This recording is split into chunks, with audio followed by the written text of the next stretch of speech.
అందరికీ నా యొక్క నమస్కారములు. 7th class English text book నందు 4th unit the brave little bowman lesson complete explanation question and answers true or false వరకు explain చేసి అప్లోడ్ చేశాను. ఈరోజు వీడియో నందు దాని కొనసాగింపుగా మిగిలినటువంటి వొకాబులరీ అండ్ గ్రామర్ టాపిక్ని ఎక్స్ప్లెయిన్ చేస్తున్నాను. పార్ట్ 1 వీడియోను చూడని వాళ్ళు దాని యొక్క లింక్ని డిస్క్రిప్షన్ బాక్స్లో ఇస్తున్నాను, ఒకసారి చూడండి. నా యూట్యూబ్ ఛానల్ పేరు ఎస్పీ కాంపిటేటివ్ సర్కిల్. నా ఛానల్ నందు వీడియోలను 7th class lessons, grammar for first year intermediate, grammar for second year intermediate, grammar for degree, grammar for TET and DSC, spoken English for all Anu topic వారీగా వర్గీకరించి playlist నందు పొందుపరిచాను. మీకు ఉపయోగపడేటువంటి టాపిక్ని playlist నందు ఎంచుకొని వీక్షించండి.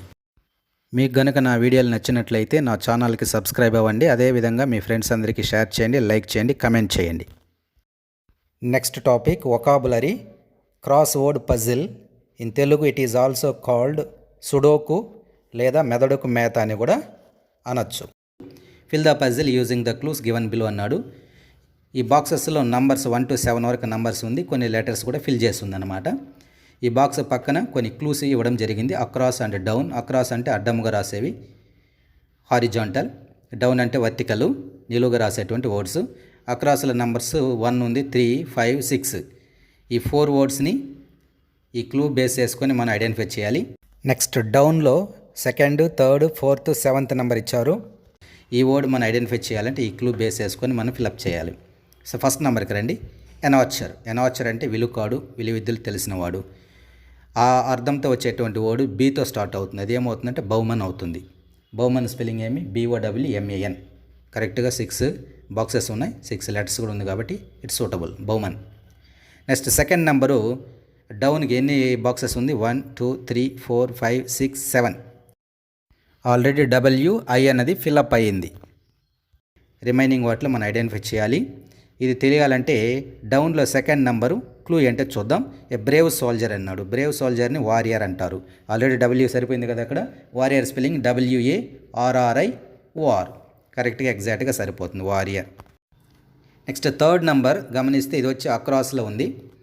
సో ఎన్ని బాక్సెస్ ఉన్నాయి? 1, 2, 3, 4, 5 లెటర్స్ ఉండేటువంటి వర్డ్ కావాలి. మన అక్రాస్లో థర్డ్ నెంబర్ చదువుకుంటే సరిపోతుంది. Sudden uncontrollable fear or anxiety. Anxiety అంటే ఆందోళన, ఫియర్ అంటే భయము. సడన్ అంటే అకస్మాత్తుగా, అన్కంట్రోల్ అంటే నియంత్రించుకోలేము, అదుపు చేసుకోలేము. సో ఇలాంటి ఒక మీనింగ్ వచ్చేటువంటి వర్డ్ కావాలి. మనకు ఆల్రెడీ లెసన్లో ప్యానిక్ వచ్చింది, PANIC. ఆల్రెడీ ఐ కూడా ఉంది చూడండి. ఇది వచ్చి 5 లెటర్స్ వర్డ్ కాబట్టి కరెక్ట్గా సూటబుల్ అవుతుంది, ప్యానిక్. నెక్స్ట్ మూడో నెంబర్లో వర్టికల్గా గమనించండి. ఇది నిలువుగా రాసేటువంటి వర్డ్. 6 బాక్సులు ఉన్నాయంటే 6 లెటర్స్ కలిగినటువంటి word. What is the clue? Express warm approval or admiration. Admiration అంటే పొగుడుట అని అర్థం. సేమ్ మీనింగ్ వచ్చేటువంటి వర్డ్ మన లెసన్లో ఉపయోగించబడింది. అదేంటంటే రాజుగారు ప్రజలు బిగ్ మ్యాన్ యొక్క ధైర్య సాహసాన్ని పొగడతారన్నమాట. ఆ సందర్భంలో ఉపయోగించిన వర్డ్ ఏంటంటే praise, PRAISE, praise. Next number 5, it's a horizontal word, 5 letter word. What is the clue in across? Unkind, severe. Unkind అనగా దయలేని, సివియర్ అంటే తీవ్రమైన. సేమ్ మీనింగ్ ఇచ్చే వర్డ్. మన లెసన్లో big man little man avoid చేసుకోవాలనేటప్పుడు అతను కొన్ని అన్కైండ్ వర్డ్స్ యూస్ చేస్తాడు. అందులో ఒక వర్డు హార్ష్, HARSH. కరెక్ట్గా 5 లెటర్ వర్డ్ సూటబుల్ అవుతుంది. Next observe the 4th number. It's a vertical word, 7 letter word starting with C letter. So you have to read the clue given in down column. Number 4, bent or twisted out of shape. That means గూని అనే అర్థం వచ్చేది crooked. Spelling CROOKED. Next observe the 6th number. It's a horizontal word, 7 letters word. Starting letter is S and ending letter is D. 7 లెటర్లతో కూడుకున్నటువంటి పదము. ప్రారంభ letter S ఇచ్చాడు, ముగింపు చివరిది వచ్చి D ఇచ్చాడు. దీని క్లూ మనం అక్రాస్లో 6వ నెంబర్ చదువుకుంటే సరిపోతుంది. Having knowledge or ability. Knowledge అంటే తెలివితేటలు, ఎబిలిటీ అంటే శక్తి సామర్థ్యాలు. కావలసినంత శక్తి సామర్థ్యాలను కలిగినటువంటి వాళ్ళని స్కిల్డ్, నైపుణ్యం కలిగిన అంటారు కదా. స్కిల్డ్ వారియర్ అన్న చోట వస్తుంది.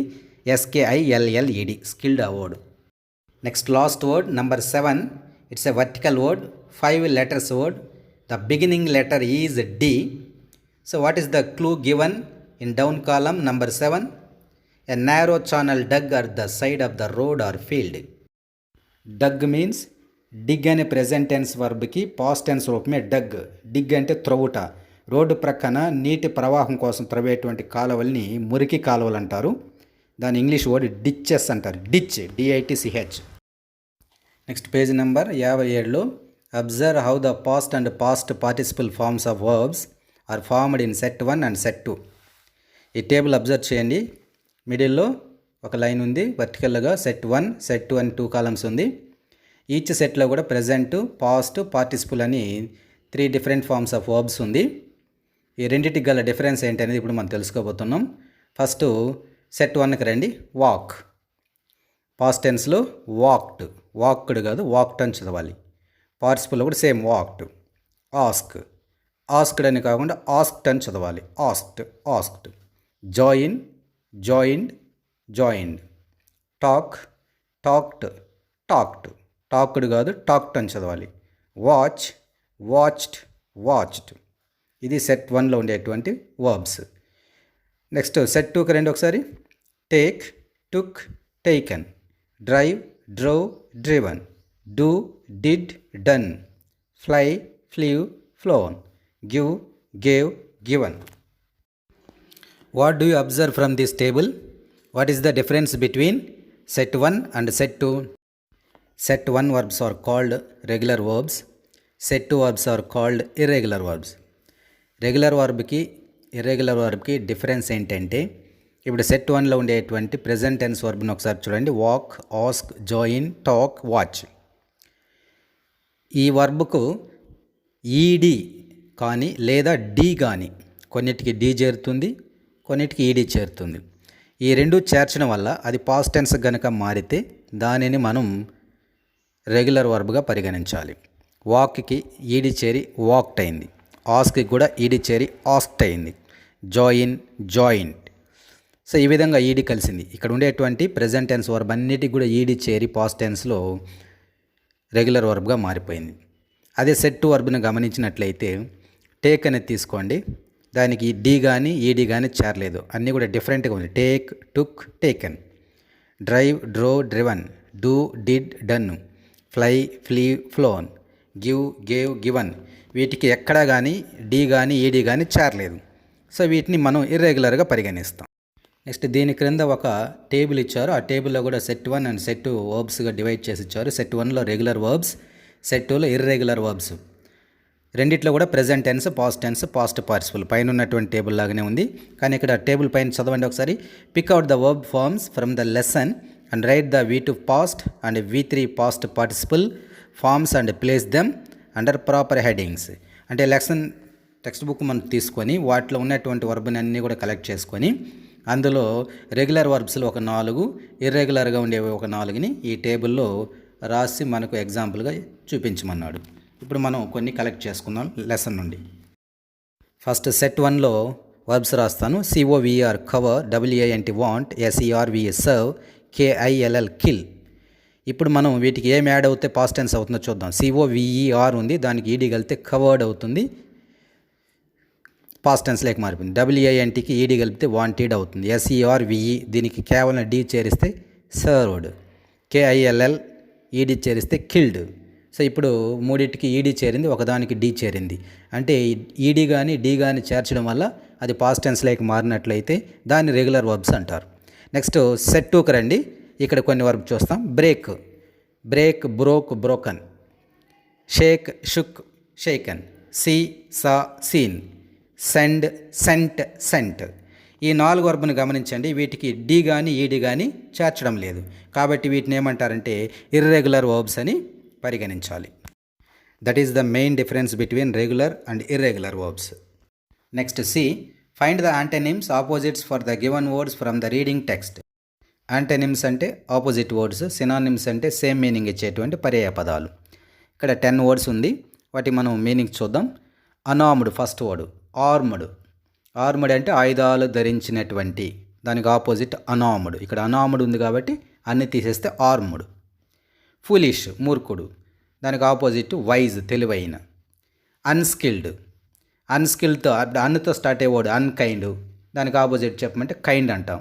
ఇక్కడ అన్స్కిల్డ్, దీంట్లో కూడా అన్ తీసేస్తే స్కిల్డ్ వస్తుంది. Next relaxed means free from fear, భయం లేకుండా హాయిగా ఉండడం. సో దానికి ప్యానిక్డ్ అంటే భయంతో ఉండడము.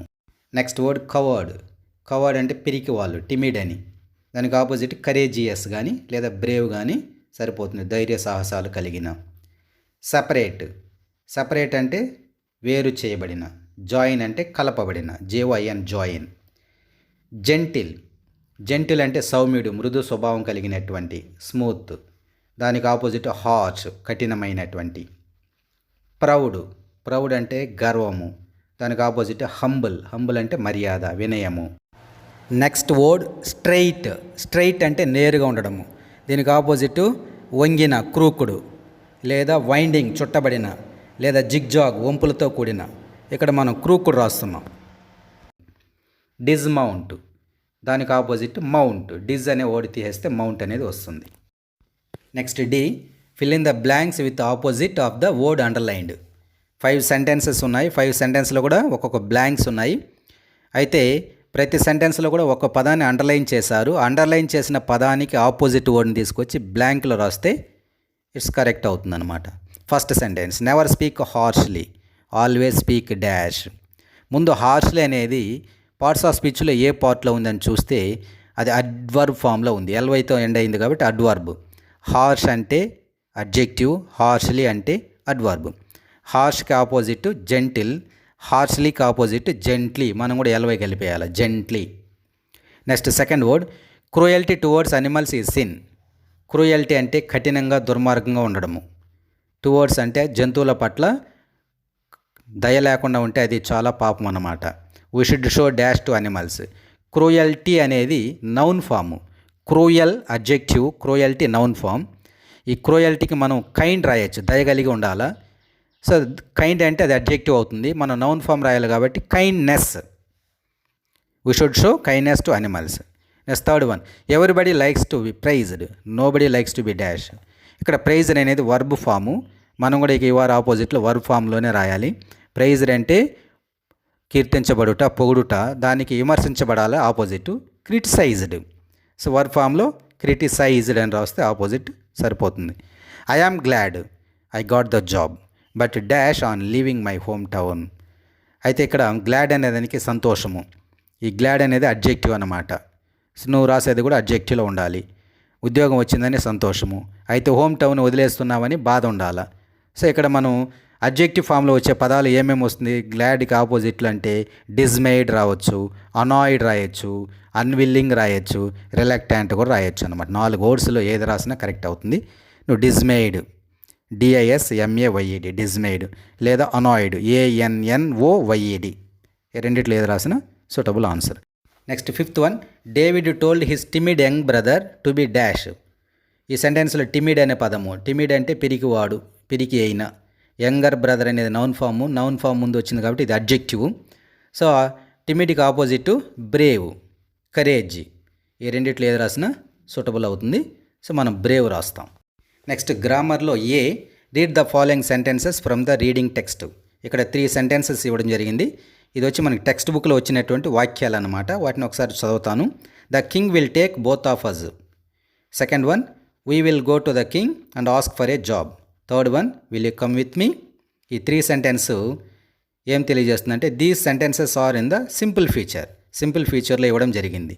సింపుల్ ఫ్యూచర్ అంటే ఏమి, simple future indicates what will happen in future. భవిష్యత్తులో జరగబోవు పనుల గురించి తెలియజేసేదే సింపుల్ ఫ్యూచర్ అంటారు.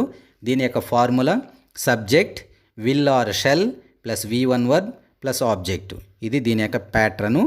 సో ఇప్పుడు pick out some more sentences which are in simple future tense from the reading text and write them here.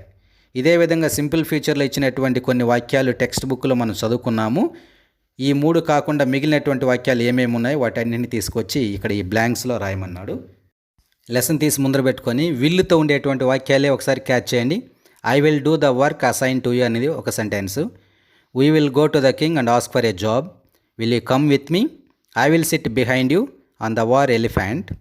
The king will take both of us. We will divide the pay equally. I will take both of you.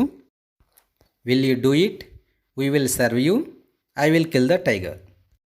You have already learnt the structure and usage of simple feature tense. Now do the following exercise. A. Here is how Karim, John and Indu plan their summer holidays. Fill in the blanks with a suitable form of verb given in brackets.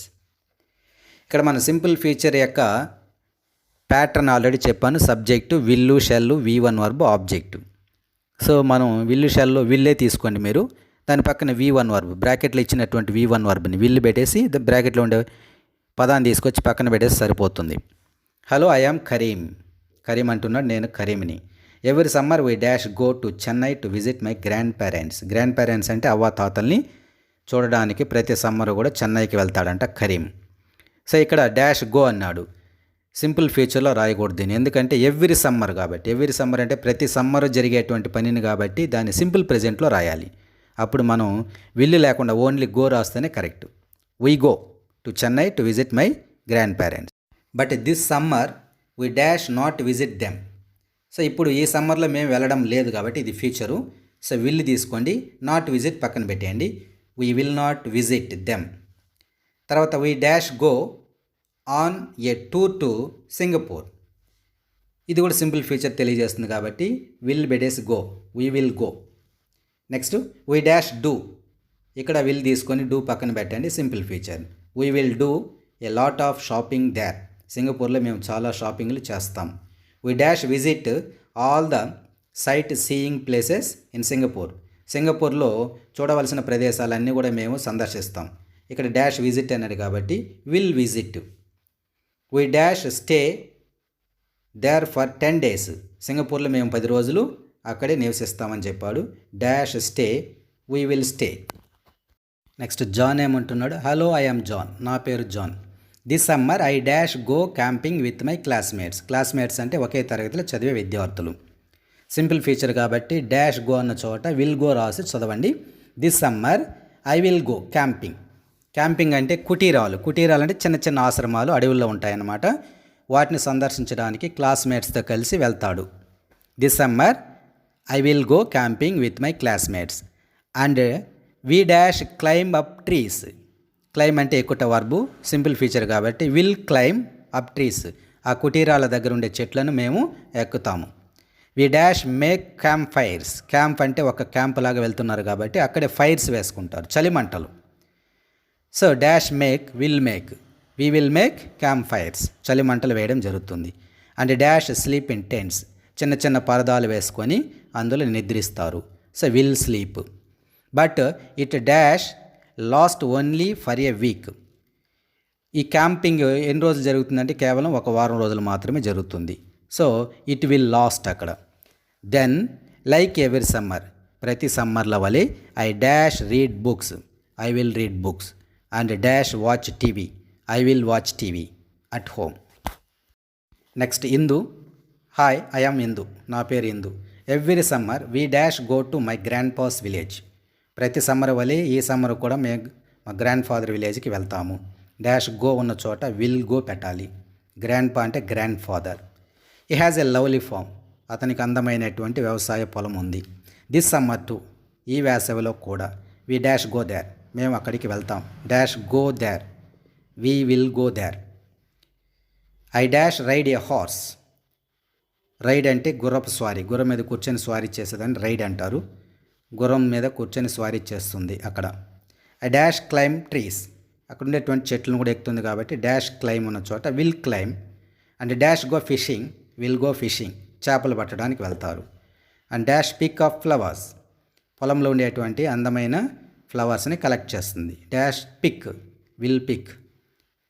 And dash feed the lovely animals. అక్కడ ఉండేటువంటి అందమైన జంతువులకి మేత పెడుతుంది. I will feed. Next fill in the blanks with the verb in a simple future tense. 1 is done for you. ఇందాక మనం 3 example చూసాం కదా. విల్ తీసుకొచ్చి దాని పక్కన బ్రాకెట్లు ఇచ్చిన వర్బ్ని దాని పక్కన రాస్తే will go, will come, will see అనేసి రాసాము సింపుల్ ఫీచర్లో. ఇప్పుడు ఇక్కడ 5 సెంటెన్స్ ఇచ్చారు. ఉదాహరణకు వచ్చి చూడండి, హీ డాష్ కమ్ టుమారో. అక్కడ విల్ కమ్ రాశాడు. అదేవిధంగానే మీరు బ్రాకెట్లో ఉండేటువంటి వర్బులు చదవండి. Karim dash travel around Europe next year. Travel ఉంది, will travel. The exams dash be in June, will be in June, June నెలలో ఉండొచ్చు. The students dash finish the English project in 2 days, will finish. He dash call me tomorrow afternoon, will call. I dash get you something to drink, will get. Next C, write negative sentences for the given positive sentences. One is done for you. ఇక్కడ positive negative, negative అంటే no, never, not ఇలాంటి పదాలు ఉపయోగిస్తే negative అంటారు. Simple ఫీచర్లో will shall helping verb ఉంటుంది. నెగిటివ్కి మార్చమంటే విల్లు ఉంటే దాని పక్కన నాట్ పెట్టండి, విల్ నాట్. షెల్ ఉంటే నాట్ పెడితే షెల్ నాట్ అవుతుంది, అంతే. దట్స్ ఆల్, కష్టమేం లేదు. Example, they will go shopping on Saturday. Negative sentence ఏమి, విల్ పక్కన నాట్ చేర్చారు. They will not go shopping on Saturday. Next first one, my mother will assign work to me. My mother will not assign work to me, will పక్కన not చేర్చండి. Next second example, he will get the job. Negative, he will not get the job. We shall buy another house. We shall not buy another house. The doctor will see you very soon. The doctor will not see you very soon. He will leave tomorrow. He will not leave tomorrow. Will ఉంటే will not, shall ఉంటే shall not. Next D, framing questions that take yes or no responses. Read the following sentence from the story. కొన్ని క్వశ్చన్స్కి answer yes or no ఉంటుందన్నమాట. అది ఏ రకంగా ఇప్పుడు మనం చూస్తాం. లిటిల్ మ్యాన్ బిగ్ మ్యాన్ మధ్య, లేదా కింగ్కి బిగ్ మ్యాన్ మధ్య కొన్ని జరిగిన సన్నివేశాలు లెసన్లో వచ్చింది, అవి ఇక్కడ ఇవ్వడం జరిగింది ఉదాహరణగా. వాటిని పరిశీలిద్దాం. లిటిల్ మ్యాన్ అంటున్నాడు, can't you find some other work. నీకు వేరే పని ఏం దొరకలేదా? Big man, no I can't. ఆయన అడిగిన ప్రశ్నకి ఈయన నో అని సమాధానం ఇచ్చాడు. తర్వాత రాజు అడుగుతున్నాడు, have you heard about the wild elephant. ఆ క్రూర ఏనుగు గురించి నువ్వు విన్నావా? బిగ్ మ్యాన్ ఏమన్నాడు, ఎస్ యువర్ మ్యాజెస్టీ, నేను విన్నాను అని ఇక్కడ ఎస్ అన్నాడు ఆన్సర్. ద కింగ్ అంటున్నాడు, you must go to the forest and kill the tiger. Will you do it. తక్షణమే అడవికి వెళ్ళి టైగర్ని చంపాలి, చంపగలవా? దానికి అతను ఏమన్నాడు, yes your majesty, I will kill the tiger. అంటే ఇక్కడ కొన్నిటికి నో అంటున్నారు, కొన్నిటికి ఎస్ అంటున్నారు. ఏ సందర్భంలో మనం ఎస్ ఆర్ నో చెప్పాలంటే దీనికి ఒక టెక్నిక్ ఉంది, నేను చెప్తాను. There are 2 types of questions. అదేంటంటే WH క్వశ్చన్స్ అంటారు, ఇంకొకటి హెల్పింగ్ వర్బ్ క్వశ్చన్స్ అంటారు. సో WH వర్డ్స్ అంటే WHతో స్టార్ట్ అయ్యే పదాలు కొన్ని ఉంటుంది. What, when, why, who, whose, whom, where, which, how. ఇవి WH. డబ్ల్యూతో కానీ హెచ్తో కానీ స్టార్ట్ అయ్యేటువంటి వర్డ్స్ అంటారు. వీటితో కనుక క్వశ్చన్ని ప్రారంభిస్తే ఆన్సర్ ఎస్ ఆర్ నో చెప్పకూడదు, రీజన్ చెప్పాలా. వాట్ ఈజ్ యువర్ నేమ్ అంటే నేమ్ చెప్పాలి, కానీ ఎస్ ఆర్ నో చెప్పకూడదు. మరి ఎలాంటి క్వశ్చన్స్కి ఎస్ ఆర్ నో చెప్పాలంటే question start with helping verb. Helping verb list చూడండి. Do, does, did, am, is, are, was, were, has, have, had, will, would, shall, should, can, could, may, might, must, need, ought. ఇవి helping verb list. వీటితో start అయ్యే questions ఉంటుంది. For example డూతో, do you play cricket. Does your father go to office. Did you complete your homework. Can you drive the car. Have you visited Charminar. ఇలాంటి క్వశ్చన్స్కి yes or no వస్తుంది. Next, observe the position of the auxiliary verb in the statement and in the question. ఇక్కడ 2 columns ఒక table ఇచ్చాడు. First కాలంలో statement sentence, second కాలంలో questions అడగడం జరిగింది. స్టేట్మెంట్ సెంటెన్స్ చూడండి. She is learning classical dance. Second, they were playing chess. Third one, he will finish the project in time. Fourth one, we can enjoy the movie. Fifth one, I should write the examination. Statement sentence అనగా కర్త కర్మ క్రియలను కలిగినది. Sentence that has subject, verb and objective. ఇప్పుడు she is learning classical dance, ఇందులో she అనేది subject, is అనేది helping verb, learning అనేది present participle ING verb, classical dance అనేది objective. So statement సెంటెన్స్లో helping verb ఎక్కడ వస్తుంది? సబ్జెక్ట్ పక్కనే వస్తుంది. షీ ఈజ్, ఇక్కడ is helping verb, she subject. రెండో దాంట్లో they were, they subject, were helping verb. మూడో దాంట్లో he will, he subject, will helping verb. Fourth వన్లో we can, we subject, can helping verb. I should, I subject, should helping verb. So స్టేట్మెంట్లో subject ప్రక్కన helping verb వస్తుంది. రెండో కాలంలో question చూడండి. Is she learning classical dance అంటే statement సెంటెన్స్లో ఉండేటువంటి హెల్పింగ్ వర్బ్ను ముందుకు తీసుకొచ్చేయాలి. స్టేట్మెంట్లో ఒక సెంటెన్స్, ఫస్ట్ సెంటెన్స్ చూడండి. She is learning classical dance. ఇప్పుడు ఇది క్వశ్చన్గా మారాలంటే ఏమైంది? షీ పక్కన ఉండే ఈజ్ని షీకి ముందు తీసుకొచ్చేసినాం, అప్పుడు ఈజ్ షీ అయింది. దే వర్ అన్నప్పుడు వెర ముందుకు వస్తే వెర్ దే అవుతుంది. హీ విల్, విల్ ముందుకు వస్తే విల్ హీ అయింది. We can, can we. I should, should I. క్వశ్చన్గా మారిపోయింది. అంటే ఇప్పుడు యాక్సిలరీ అన్న హెల్పింగ్ వర్బ్ అన్న ఒకటే అన్నమాట. దీని యొక్క పొజిషన్ ఎక్కడుందంటే స్టేట్మెంట్లో సబ్జెక్ట్ ప్రక్కన ఉంది, క్వశ్చన్లో ప్రారంభంలోనే ఉంది. So beginning with helping verb, ఇది ఈ రెండింటి మధ్య difference. Next, now frame questions to the given statement, one is done for you. ఇక్కడ స్టేట్మెంట్ సెంటెన్స్లు ఇవ్వడం జరిగింది, ఆ వాక్యాలను మీరు క్వశ్చన్స్గా మార్చాలి. టెక్నిక్ ఏం లేదు, సబ్జెక్ట్ పక్కన ఉండే హెల్పింగ్ వర్బ్ని ముందుకు తీసుకొచ్చేయండి. ఫస్ట్ ఎగ్జాంపుల్ వాడు ఏమి ఇచ్చారు చూడండి, he was a skilled Archer. మొత్తం అవసరం లేదు, హీ వాజ్ ఫస్ట్లో ఉండే 2 పదాలు అబ్జర్వ్ చేయండి. హీ వాజ్, కింద చూడండి వాజ్ హీ, ముందు వెనక మారిపోయింది. Was he a skilled archer. రెండోది, the king will take both of them. ఇక్కడ ఏం చూడాలా, ద కింగ్ విల్, ఈ రెండింటినే మార్చాలా. Will the king take both of them. I am not a skilled warrior. I am, ఈ రెండింటిని మార్చండి. Am I not a skilled warrior. She is preparing dinner for us. She is, ఈ రెండింటిని మారిస్తే ఈ she preparing dinner for us. The little girl can tell the names of all Indian presidents. ఇందులో helping verb can, subject the little girl, can ముందుకు తీసుకొస్తే can the little girl tell the names of all Indian presidents. My friends are going on an excursion. ఇందులో helping verb are ముందుకు తీసుకొస్తే ఏమొస్తుంది, are my friends going on an excursion. They were building a house by this time last year. They were they building a house by this time last year. I should attend the meeting. Should I attend the meeting? We shall take up the challenge. Shall we take up the challenge? The Prime Minister has declared the lockdown. Has the Prime Minister declared the lockdown? Statement sentence క్వశ్చన్గా మారడానికి ఏం మార్పులు చేయాలంటే వాక్యంలో ఉండేటువంటి helping వర్బ్ని first ప్లేస్కి తీసుకొస్తే క్వశ్చన్గా మారిపోతుంది. ఇక్కడ ఈ టేబుల్ని అబ్జర్వ్ చేయండి. Observe the following statements and questions. 2 columns ఉంది. ఫస్ట్ దాంట్లో స్టేట్మెంట్ అని, రెండో దాంట్లో ఎస్ ఆర్ నో క్వశ్చన్స్ అని ఇవ్వడం జరిగింది. స్టేట్మెంట్లో 3 వాక్యాలు ఉంది. Birds fly in the air. A cow gives us milk. He got top rank in the examination. ఇప్పుడు ఈ వాక్యాలను ఎస్ ఆర్ నో క్వశ్చన్స్గా మార్చాలి అంటే ఏం చేయాలి? మరి ఇందాక మనం నేర్చుకున్నాం కదా, వాక్యాన్ని ఏ విధంగా మార్చినాం, హెల్పింగ్ వర్బ్ని ఫస్ట్ ప్లేస్కి తీసుకొస్తే స్టేట్మెంట్ వాక్యం వచ్చి క్వశ్చన్గా మారిపోయింది. మరి ఈ వాక్యాలలో హెల్పింగ్ వర్బ్స్ లేవు చూడండి. సింపుల్ ప్రెజెంట్, సింపుల్ ఫాస్ట్లో వాక్యాలు వచ్చినప్పుడు మనకు హెల్పింగ్ వర్బ్ ఉండవు. బర్డ్స్ ఫ్లై ఇన్ ద ఎయిర్లో ఫ్లై అనేది మెయిన్ వర్బ్, హెల్పింగ్ వర్బ్ లేదు. రెండో దాంట్లో a cow gives us milk, gives అనేది వర్బ్.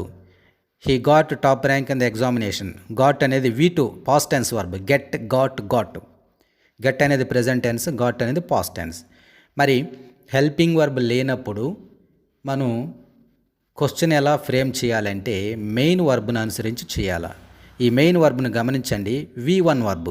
V1 అంటే ఎలాంటిది, Singh, go, right, fly, come, SIT, ఇలాంటి వర్బ్స్ని V1 వర్బ్ అంటారు. సో ఇప్పుడు V1 వర్బ్ కనుక ఉంటే ఆ వాక్యాన్ని డూతో ప్రారంభించాలి. ఇప్పుడు బర్డ్స్ ఫ్లై ఇన్ ద ఎయిర్లో కూడా ఫ్లై అనేది V1 వర్బ్. ఇక్కడ చూడండి, డూ పెట్టేసి ఆ వాక్యాన్ని అట్నే కలిపేశాడు. Do birds fly in the air.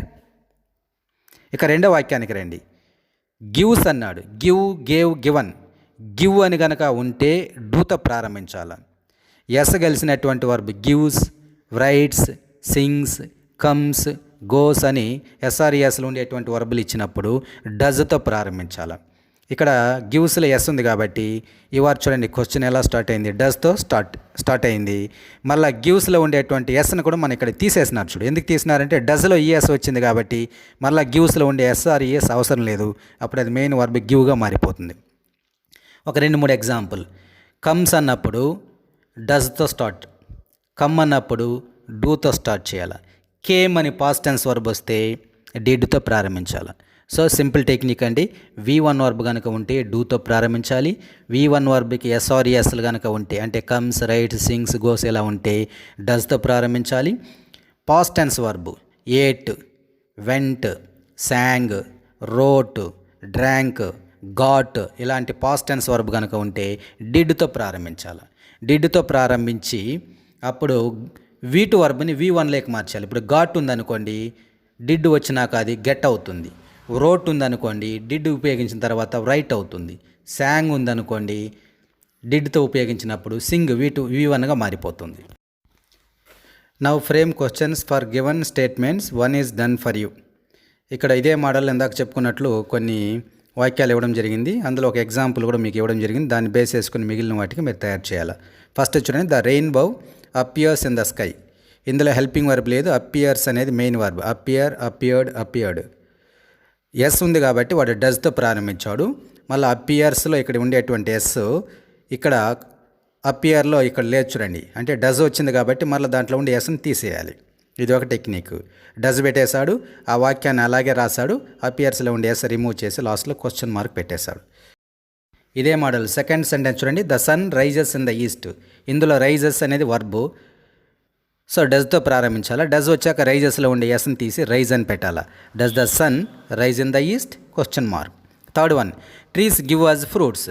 ఇక్కడ గివ్ అనేది V1 వర్బ్. సో డూతో ప్రారంభించాలి. గివ్స్ అని ఉంటే డస్తో ప్రారంభించాలి. Did, give, gave, given. Gave అని ఉంటే డిడ్. గివ్ ఉంటే డూ, గివ్స్ అని ఉంటే డజ్, గేవ్ అని పాస్ట్ టెన్స్ వర్బ్ ఉంటే డిడ్. ఇప్పుడు గివ్ ఉంది కాబట్టి డూతో ప్రారంభించు. Do trees give us fruits question mark. He wrote a novel. Write, wrote, written. Wrote అనేది past tense verb. Past tense verb ఉన్నప్పుడు డిడ్తో ప్రారంభించాలి. డిడ్ వచ్చిన వెంటనే రోట్ అనేటువంటి V2 వర్బు రైట్గా మారిపోవాలి, V1గా మార్చేయాలి. అప్పుడు ఏమవుతుంది, did he write a novel. Next last one, she sang a song on the dais. Sing, sang, sung. Sing అంటే ప్రెజెంట్ టెన్స్ వర్బు, సాంగ్ అంటే past tense verb. Past tense verb ఉంది కాబట్టి ఇక్కడ కూడా డిడ్తోనే ప్రారంభించాలి. డిడ్ వచ్చినాక సాంగ్ అనేటువంటి V2 verb సింగ్గా మార్చేయాలి, V1లోకి మార్చుకోవాలి. సో అప్పుడు ఏమవుతుంది, did she sing a song on the dais. Next language function. It's talking టైంలో offering and seeking for help. Offering help అంటే ఏమి, సీకింగ్ హెల్ప్ అంటే ఏమి, రెండింటి మధ్య కొంచెం తేడా ఉంది. ఆ తేడాని నేను వివరిస్తాను. So offering help, seeking help మీకు అర్థం కావాలంటే ఒక చిన్న ఉదాహరణ. ఏ అండ్ బి ఇద్దరు నడుచుకుంటూ వెళ్తున్నారు. ఏ వచ్చి 2 చేతులలో 2 బ్యాగులు మోస్తున్నాడు. బి అనేటువంటి వ్యక్తి ఖాళీగా వెళ్తున్నాడు. సో ఇప్పుడు బరువును మోస్తుండేది ఏ, ఖాళీగా వెళ్ళేది బి. ఇప్పుడు సహాయం ఎవరికి అవసరం, ఏకి అవసరం. ఏ గనక బీని గనక అడిగుంటే, అయ్యా 2 బ్యాగులు మోయలేకపోతున్నాను, ఒక బ్యాగు కాసంత దూరం తీసుకొస్తావని ఏ గనక బీని అడిగితే అది సీకింగ్. సీకింగ్ అంటే కోరుకోవడం, అతని సహాయాన్ని కోరుతున్నాడు, అప్పుడు అది సీకింగ్ హెల్ప్. అలా కాకుండా బరువును మోసినా కానీ ఏ అనేటువంటి అతను బి యొక్క సహాయాన్ని కోరుకోడు, సైలెంట్గా తన పాటికి తన బ్యాగులు మోసుకుంటూ వెళ్తూ ఉంటాడు. కానీ అది గమనించినటువంటి బీకి మనసు జాలిపడి, అయ్యో కష్టపడుతున్నాడే, మనం ఖాళీగా కదా వెళ్తున్నాం, మనం కొంచెం హెల్ప్ చేద్దామని బి వచ్చి ఏ దగ్గరికి వచ్చి అడుగుతాడు. ఏ అడగకపోయినప్పటికి కూడా బీనే ఏ దగ్గరికి వచ్చి, అయ్యా ఒక బ్యాగ్ ఇవ్వండి, నేను నీకోసం కాసంత దూరం తీసుకొస్తానని ఏని అడుగుతాడు. అంటే ఇక్కడ ఆఫర్ చేస్తున్నాడు. ఆఫర్ అంటే ఇవ్వజూపడం, సహాయాన్ని ఇవ్వజూపుతున్నాడు. అది ఆఫరింగ్ హెల్ప్. ఆఫరింగ్ అంటే ఇతరులు అడగకపోయినా సహాయాన్ని ఇచ్చేటప్పుడు ఆఫరింగ్ హెల్ప్ అవుతుంది. సీకింగ్ అంటే ఇతరులు మనకు సహాయం చేస్తానని ముందుకు రాకపోయినా మనమే వాళ్ళని అడగతామన్నమాట. అటువంటి దాన్ని సీకింగ్. సీక్ అంటే కోరుకోవడం, ఆఫర్ అంటే ఇవ్వజూపడం. సో సహాయాన్ని ఇతరులకు ఇస్తే ఆఫరింగ్ హెల్ప్, ఇతరుల సహాయాన్ని మనం కోరుకుంటే అది సీకింగ్ హెల్ప్. ఇక్కడ గౌతమ్ సుధా మధ్య ఒక కన్వర్జేషన్ జరిగింది, సంభాషణ. వాళ్ళిద్దరి మధ్య ఏం జరిగిందో ఒకసారి చదువుదాం. గౌతమ్ అంటున్నాడు, hello Sudha, what will you do tomorrow. Gautam వచ్చి సుధాని అడుగుతున్నాడు, రేపు నువ్వు ఏం చేస్తావని. సుధా అంటుంది, I will work on my English project. నాది ఇంగ్లీష్ ప్రాజెక్ట్ ఉంది, ఆ ప్రాజెక్ట్ మీదకి నేను పని చేయాల్సి ఉంది అనేసి సుధా చెప్తుంది. Gautam, shall I help you to complete your project work. మరి నీ ప్రాజెక్ట్ వర్క్ని కంప్లీట్ చేయడంలో నేను నీకు సహాయపడచ్చా అనేసి సుధా ఇక్కడ అడగపోయిన గౌతమే సహాయాన్ని ఇవ్వజూపుతున్నాడు. ఇది ఆఫరింగ్ హెల్ప్ అంటారు. సుధా ఏమంటా ఉంది, I will be glad if you can. నువ్వు కనుక నాకు సహాయం చేసినట్లయితే నాకు చాలా సంతోషము అని అతని సహాయాన్ని యాక్సెప్ట్ చేసింది. గౌతమ్, సర్టైన్లీ సుధా, ఖచ్చితంగా నేను సహాయం చేస్తాను. దానికి సుధా ఏమనింది, thank you very much. Asking for help అంటే మనం ఇతరుల సహాయాన్ని కోరుకున్నప్పుడు వాక్యాన్ని ఎలా రెస్పెక్ట్ఫుల్గా పొలైట్ వేలో ఎలా ప్రారంభించవచ్చు అంటే, కుడ్ యూ హెల్ప్ మీ అని ప్రారంభించవచ్చు, లేదా వుడ్ యూ మైండ్తో స్టార్ట్ చేసి ప్రారంభించవచ్చు. Can you do me a small favour అనొచ్చు, లేదా ప్లీజ్తో ప్రారంభించవచ్చు, లేదా కెన్ యూ ప్లీజ్ లెండ్ మీ అని కూడా స్టార్ట్ చేయొచ్చు. నెక్స్ట్ ఆఫరింగ్ హెల్ప్ ఎలా స్టార్ట్ చేయాలి. ఆఫరింగ్ అంటే మన సహాయాన్ని ఇతరులకు ఇవ్వాలి అనుకున్నప్పుడు, ఇతరులకు మనం సహాయం చేయాలి అనుకున్నప్పుడు అది ఆఫరింగ్ హెల్ప్ అవుతుంది. అప్పుడు వాక్యాన్ని ఎలా స్టార్ట్ చేయాలంటే, కెన్ ఐ హెల్ప్ యూ, లేదా may I help you, would you like me to help you, నేను నీకు సహాయం చేయడం నీకు ఇష్టమేనా, ఐ విల్ హెల్ప్ యూ, నేను నీకు సహాయం చేస్తాను, if you need any help let me know, మీకు ఏదైనా సహాయం కావాలంటే నాకు తెలియజేయండి, do you want me to help you, నేను నీకు సహాయం చేయాలని నన్ను కోరుకుంటున్నావా. Next frame sentences to make offers using the words given and practice. ఇక్కడ 5 సెంటెన్స్ ఇచ్చారు. ఆ వాక్యాన్ని ఆఫర్ చేయాలి, సహాయాన్ని, నీ యొక్క సహాయాన్ని వాళ్ళకి ఎట్లా ఆఫర్ చేస్తా, వాక్యాన్ని ఎలా స్టార్ట్ చేయాలో, ఆఫరింగ్ హెల్ప్ను ఒకసారి దృష్టిలో పెట్టుకోండి. కుక్ ద డిన్నర్ అనేది ఈ టాపిక్లో మన ఆఫర్ చేయాలంటే, మన సహాయాన్ని ఇవ్వాలంటే ఎలా స్టార్ట్ చేయాలి. షెల్తో స్టార్ట్ చేయమన్నాడు, బ్రాకెట్లు ఇచ్చాడు. Shall I cook the dinner. Next clean the floor, దీన్ని కెన్ ఉపయోగించి రాయమన్నాడు. Can I clean the floor. Next would ఉపయోగించి కాఫీ తయారు చేయడంలో మన యొక్క సహాయాన్ని ఎలా ఆఫర్ చేయాలి. ఇక్కడ ఇచ్చారు already. Would you like me to help you in preparing a cup of coffee. Do the shopping, shopping చేయడంలో విల్ ఉపయోగించి మన సహాయాన్ని ఎలా ఆఫర్ చేయాలి. Will I do the shopping for you. Last one, make some sandwiches, వుడ్తో start చేయాలి. వుడ్తో already వచ్చింది మనకు. Would you like me to help you in making sandwiches. Offering హెల్ప్ను ఇలాగే కాకుండా ఇంకా కూడా చాలా విధాలుగా అడగొచ్చు.